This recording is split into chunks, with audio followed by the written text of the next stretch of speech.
Hello, it's Shad's back again, at this time with a techie video. I bought a new case for my PC. This is my old one. This was a pre-built machine that I've added bits and pieces to. Originally it was an Asus, I'll tell you the model number because I keep forgetting. M11AA1B for the UK.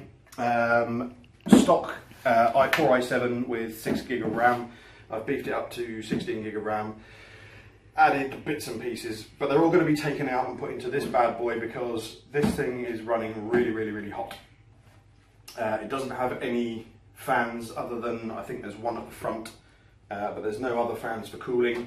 The side cooling vent is pretty useless, to be fair, and I've made the table dirty, whoops. And essentially it's time to move on to bigger and better things. Now I know it's a piddly little motherboard in there, which is going to look a bit lost in there, but that's okay because this has got better cable management, better cooling, because there's 4 fans that come in there. I'm not sure whether that motherboard has enough headers for fans, but we'll worry about that later. Please don't let me have to swap my motherboard out. Additionally, I've bought additional drives and stuff over the months and everything, so I bought another SSD. So I'm running 2 SSDs in there, one for the OS and one to render to. And I've also bought a 2 terabyte drive to put in there, which I replaced my 1 terabyte and my 500 gig, which I still have here. So I still have my 1 terabyte Western Digital Blue, and I also have a crappy little Toshiba, which I was basically saving all my rendered videos and stuff on. That's only a 500, no, it's a 1 terabyte as well. Wow. Okay. No, that's a 500 gig, I beg your pardon. So terabyte, 500 gig. So I got another 1.5 terabytes of data there. But when I actually swapped the drives out, I found out that I didn't have enough SATA cables, and my power supply didn't have enough SATA power cables. So I've corrected that. I've got all my stuff ready, I'm ready to go. I'm not going to bore you with the details of taking everything apart. I'm just going to literally strip everything out, lay it all out for you to see, and then I'll get recorded me actually putting the stuff in. Probably not the whole thing, because you probably can watch other tech videos to see that. I'm a bit gung-ho when it comes to stuff. I just ram it in there, bang it with a hammer and stuff like that. So yes, and before I continue, thank you very much to Shaz for being my camera lady. Hi. She's using her phone because my camera on my phone is broken. So let's do this. And we're back. So I've essentially taken all of the bits and pieces out of my case. There have been a few issues that have cropped up. They're not going to stop me completing the build, but there's stuff that I'm going to need to address relatively quickly. So the case is empty, and this is going to be used probably for a rendering machine, or I might even see if I can do a cheap budget gaming PC using like a Core i3 6100 or something like that, but that's by the by. So for those of you that haven't seen any of my previous videos regarding the bits and pieces in my PC, this is the gaming and recording rig, and everything that I do all goes on here. So we've got an Asus PAH6 1M Pro motherboard with an Intel Core i7 3770S. This basically came as a bundle with that PC, so it's not actually a bad little motherboard. It doesn't. The only downside is it does only have 2 RAM slots, which is a little bit frustrating. But the 16 gig of RAM there, which is more than I'm probably ever going to need for the time being. And then moving along to the graphics powerhouse, we have the WindForce, the Gigabyte WindForce 4 gigabyte GTX 960 overclocked. It's a nice little card that cost me about 160 bucks. And that does all the graphic-y kind of thing. Basic I/O port, which goes with the motherboard anyway. A DVD rewriter. Corsair CX750M modular power supply. I like modular because it gives you the opportunity to remove the cables that you're not using. So it gives you a little bit better cable management, less spaghetti around inside the case there. So going on to the discs, this is that's where the OS sits. It's a SanDisk Ultra 120 gig SSD. That's my rendering disk, so it renders from that one to that one, and that's just an SSD plus. It was cheap as chips, it was about 34 bucks, and I just thought again, it's 120 gig, I just thought I'd pick it up. Because the main storage is going to be this is where my games sit, which is a 2 terabyte Western Digital Black. And then backup, essentially, this terabyte drive is going to back up both of those drives on a weekly basis.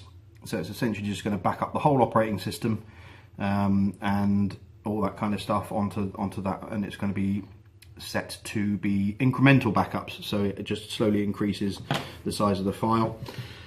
This 500 gig drive is probably going to be used for some virtual machines. I'm going to be spinning up a Windows Server 2016 machine on there to do some work related stuff for my Microsoft certified engineers or expert course that I'm going to be studying. So that's going to be my virtual machine drive, I think, really, which keeps it all separate and it's all quite tidy. Now the problems that I've discovered excuse me, are the cable for the fans are Molex, and I don't have any Molex adapters. I only have the standard SATA kind of things. I'm probably going to have to buy some adapters from SATA Power to Molex, but that's not the main real concern, because at least I've got this one here, which I've been managing without a fan completely. So yeah, ultimately I'll just have to use this back fan for the time being. I've got some bits and pieces at work I could probably blag and get that sorted. So drives are going to go in there, one SSD is going to go up in there, the other one down in there, and then the rest of the hard drives are going to slot in there, CD-ROM in there, and I'm not sure whether or not, I'm probably not going to be using this little wireless adapter, because frankly well, it's wireless N, but I've got a USB wireless AC on the 5 gigahertz bandwidth frequency, so that's probably going to be a lot quicker for that.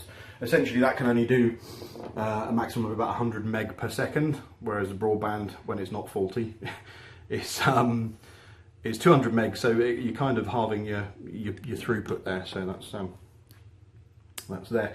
The only thing I'm a little bit concerned about is there doesn't seem to be a huge amount of standoff screws for the motherboard. I can only see 1, 2, 3, and I need 6.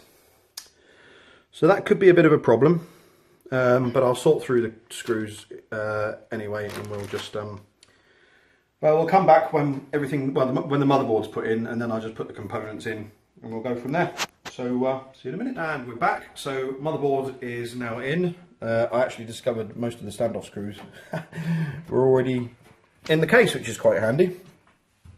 I've got 2 spares there, so if I'd had a bigger motherboard I would have been okay. But that little bad boy just sits in there quite nicely, plenty of space around. I'll worry about the cables and stuff in a minute. So we're just going to seat our graphics card now. I have noticed on removing this graphics card that the little clip on my AGP card is broken. So it doesn't actually clip it in, which is a bit of a pain, but it should sit not quite nicely with it being screwed in here, so we should be okay. So we're just gonna, you know the drill, nice and easy does it. Pop it in, give it a push, slots in nicely, boom, there we are, it's in there nice and tight. I'm not going to pull it because it will come back out because there's no clip, but if you had a clip, you'd just clip it up and it'd clip over the top of that little bit there and you'd be good to go. Before I screw that in, before we break again for another break while I fiddle around with some more components, I'm going to put the power supply in.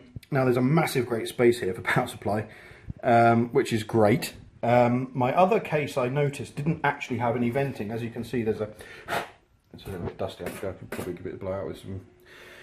The way that I had it in my case was actually venting.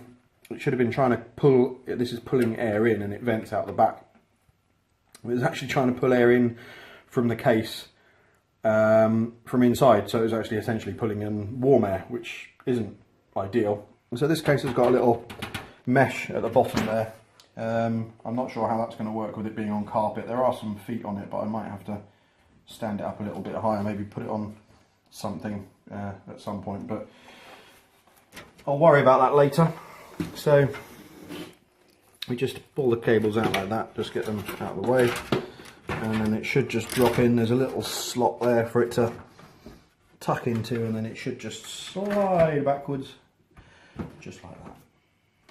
Straight away I can see there's a slight issue with the positioning of that screw hole, but the other one excuse me, oh god, the other ones are fine. I wonder if it might help. There's no real way to turn it around, so that'll do. That'll probably just I'll put it in there, I'll just grip it a little bit, but the other three will hold it in place anyway, so not too much of a problem. So we'll get this installed. Once this is in, I've already got the RAM and the graphics card in. I'll screw the graphics card down, and then we'll start with these little bad boys for the little slidey in hot release, quick release drives and all that sort of stuff. We'll get the drives in. So I'll see you in a moment. And we're back. Okay, so I've fitted SSD. I thought there was a space up there for another SSD, but there isn't. But luckily there is one there. So that's my OS drive, and that's my rendering 2 drive. They're all nicely secured. Lovely job. It's the first time I've had properly secured SSDs since I bought them, because they were literally just held in with one screw because I didn't have any adapters. I forgot to buy adapters for them. So, and also what I've done, I've pulled all the wiring out the back, because I'm going to try and use this little slot here, all this stuff here, for proper cable management. I'll try and get it all tucked in there nicely and cable tied, so there's no actual cables on the inside, which would be really nice and make it look really cool. Because as you probably noticed, being the absolute nerd that I am, I got one with a window in it. I mean, these fans have got LEDs as well. I'm probably going to disable the LEDs, to be honest, because I don't really want it glowing bright green when I'm trying to game. But I bought it more for the fans than the looks. But it was a really, really good case, to be fair. I picked it up, it was about £20, £25 I think it was, including delivery. And okay, it's not the most solid, it's a little bit bendy at the top. There could be better cable management, but the bits that are usually quite sharp on cases like this, which are usually sort of these pieces here and in here and on the edges here, they've done a really good job of just rounding them off and smoothing them off. There's no sharp edges at all, it's fantastic. So quite impressed. For those of you wanting to know, it's actually a Game Max Night series. I've got the box here actually now. The Night series GM1. So yeah, £25. To be fair, I can't really, I mean, it's not the nicest looking case, but as I say, I wasn't really in it for the look, so I just need to make a little bit more space and so on. So on to fit the drives. So this is my main gaming drive. This is where Steam, Origin, Battle.net and everything reside. This is the Black Western Digital 2 terabyte. They come with these, you get these, the case comes with these little plastic sort of slotty in things, so you just literally just clip them in the side like that, one on the other side, and then you just offer it up to the slot, push it in, bam, there you go, job done. No more messing around with screws and stuff like that. So next one up is my, now broken, that's my terabyte drive, which is going to be my kind of backup drive where everything gets backed up to. I'm going to slot that in between like that, and then I might actually label them as well so I know which is which, because I always forget. And then my 500 meg, or 500 meg, Christ, let's go back when 500 meg was enough. Oh, those were the days. My 500 gig, this is my full backup drive. This is where, you know, all the shizzle will go. No, that was my, sorry, virtual machines. Sorry, that's my virtual machines one. So games and general data, backup drive, virtual machines, because they don't necessarily need to be backed up, because if they go wrong, I just create another one. And they're all in there, nice and solid. I'll sort the cabling out in a second. The only other drive to go in is my just a standard DVD-ROM. So I'll pop it in. It's got these nice little screws there to pop it in, so you don't have to worry about using a screwdriver and all that kind of stuff. And then we'll be ready to do the cabling. So I will pop this in. We'll get all the cabling ready to go, and I'll sort all the cabling out, and then I'll come back and show you what a mess I've made of it. And we're back, and things didn't go quite as smoothly as planned. Cable management is alright, but it's getting a bit scrappy down here. But ultimately this area is clear, which is what we wanted.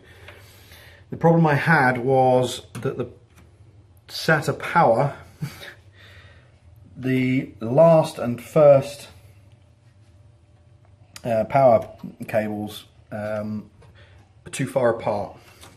That's just going to have to tuck in there. For me to put the SSD down here, because they don't, there's not enough of them to do all of these drives and that one, and then they're not long enough to go from there to there. So essentially what I've done is I've run one SATA power cable to do all of these drives, and then the final one runs up and does these two drives, and I've installed the SSD up there. It's a bit ropey. It's not exactly the best kind of fitting, really.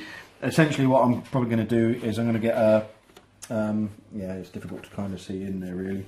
It's just up in there. There we go, see.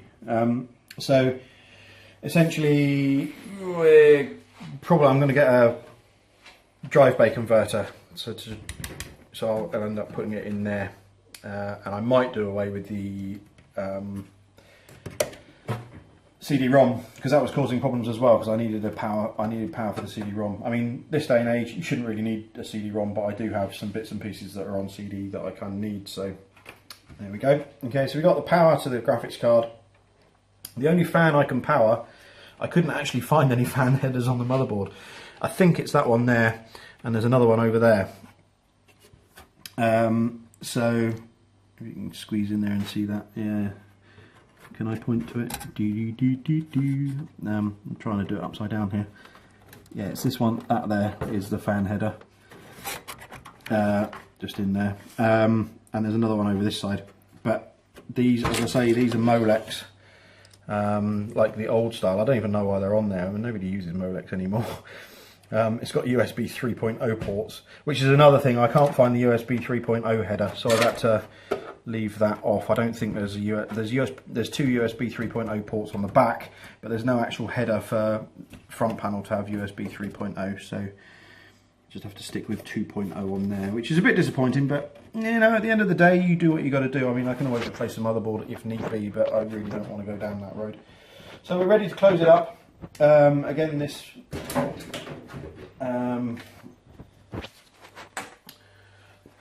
part of the case is don't really like. I'll just tuck that in there. Just wrap it around inside there. And we're done with the build. So it's kind of a little bit difficult. I finished off all the I plugged everything in, and there was a few minor issues, namely the power cables to the motherboard. I put the wrong way around. I thought they were top to bottom, but they're actually side to side. I didn't have a motherboard manual that handy, so I essentially just jumped on my laptop, downloaded the motherboard manual, got it all sorted out. So I've got the rear fan working as hoped, and I'm going to need those Molex Molex power adapter things to run those fans directly from the power supply. I think it's not the end of the world, you know. I can probably, you know, I can do without those fans at the end of the day, but I'm gonna show you. I'm gonna have to move my webcam, so it's going to be a bit all over the place. I'll show you the working case, so bear with me a second while I move my microphone. And let's grab you guys. Woo, here we go. If this will let me do it. So there's my setup. There are you guys being recorded. And there's my can of beverage. There's my Xbox One. And then on a case. So as you can see, it's all up and running. We're good to go. Nice little green LED on the front, which is the power light, which obviously I can't disable. That's fine. I don't mind that. The other case I had a white one, which is a little bit less intrusive, but it's down the side. You can't really see down the side, but there's no LEDs or anything shining through there. Let me just put you back. Here we go. Oh, I'll take you for a tour around my office. Oh, there we go. Oh, there. Right, let me just move me microphone back in again so you can hear me properly. There we go. Slide you along a little. Oh, that's the way. There you go. Okay, so that's pretty much it. If you've got any questions, or if you have any tips or tricks, then please whack them in the comment section down below. Hit the like and subscribe button if you'd be so kind, and that's pretty much it now. If there's I probably will do hopefully in the new year, or maybe not straight away in the new year, but sometime next year, I'm going to see if I can do a budget sort of gaming or rendering build using my case.